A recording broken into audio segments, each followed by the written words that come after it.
Bismillahirrahmanirrahim. Assalamualaikum warahmatullahi wabarakatuh. Alhamdulillah, syukurillah, la haula wala quwata illa billah. Saya Dr. Catur Priambodo MKes, Direktur Rumah Sakit Aisyah Siti Fatimah Tulangan, ingin menyampaikan beberapa hal terkait dengan COVID-19 ini. Yang lagi marak ramai saat ini adalah terkait dengan disebut positif corona. Ya. Padahal hanya berdasarkan pemeriksaan rapid saja, rapid test saja. Bapak Ibu yang dirahmati Allah, rapid test itu hasilnya bukan positif atau negatif. Hasilnya adalah reaktif atau non-reaktif. Apabila hasil dari rapid test itu reaktif, itu menunjukkan bahwa tubuhnya sudah punya antibodi. Dalam konteks kaitan dengan virus corona ini, tubuhnya sudah punya antibodi terhadap virus, bukan spesifik hanya virus corona. Maka yang disebut rapid test reaktif itu artinya tubuhnya sudah punya antibodi terhadap virus, semua virus, tidak selalu virus corona saja. Yang berikutnya, kalau non reaktif artinya tubuhnya tidak punya antibodi terhadap virus itu.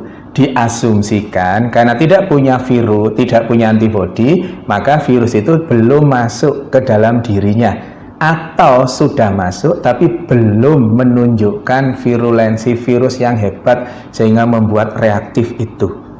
Dalam konteks dalam konteks non reaktif, insya Allah itu tidak terlalu masalah. Tapi yang menjadi masalah adalah pada saat dikatakan reaktif, kemudian di luaran, begitu keluar reaktif, di luaran yang ada adalah bahwa yang bersangkutan positif corona. Nggak bisa.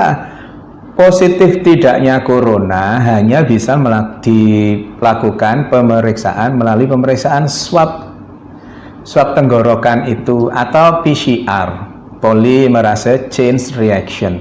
PCR itu hanya pada saat ini hanya ada di pemerintahan, bisa di rumah sakit, bisa di Litbangkes dan seterusnya itu.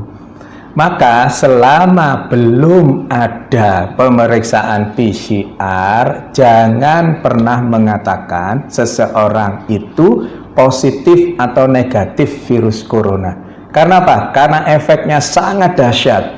Efeknya seseorang yang dikatakan positif padahal rapid testnya yang reaktif, yang belum tentu itu virus corona, maka terus kemudian dampaknya sangat hebat bagi yang bersangkutan. Bukan hanya yang bersangkutan, tetapi keluarganya, tetangganya, semuanya ikut terdampak. Belum lagi nanti ada yang mengucilkan, belum lagi nanti kalau Allah takdirkan meninggal, terus kemudian jenazahnya ditolak hanya gara-gara rapid test yang dikatakan reaktif, yang belum tentu itu virus coronanya positif. Karena positif tidaknya seseorang terkait dengan virus corona hanya bisa didapatkan melalui pemeriksaan swab tenggorokan atau PCR itu.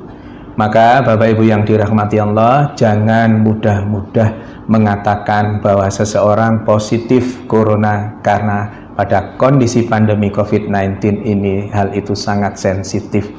Jaga diri kita untuk berkomentar berlebihan terkait dengan itu. Pengetahuannya, ilmunya adalah PCR adalah swab tenggorokan, adalah satu-satunya untuk saat ini, adalah satu-satunya yang bisa dijadikan pegangan untuk mengatakan seseorang itu positif atau negatif virus corona, bukan dengan rapid test. Saya kira itu, mohon kita berbesar hati untuk tidak terlalu berlebihan terkait dengan rapid test ini sehingga salah, dan yang menjadi korban adalah yang dikatakan rapid testnya sebenarnya reaktif tapi di luaran sana dikatakan positif virus corona. Semoga ada manfaatnya. Mohon maaf kalau ada sesuatu yang kurang berkenan. Nasrun minallah wa fatun qarib wa basyiril mu'minin. Billahi taufiq wal hidayah. Wassalamualaikum warahmatullahi wabarakatuh.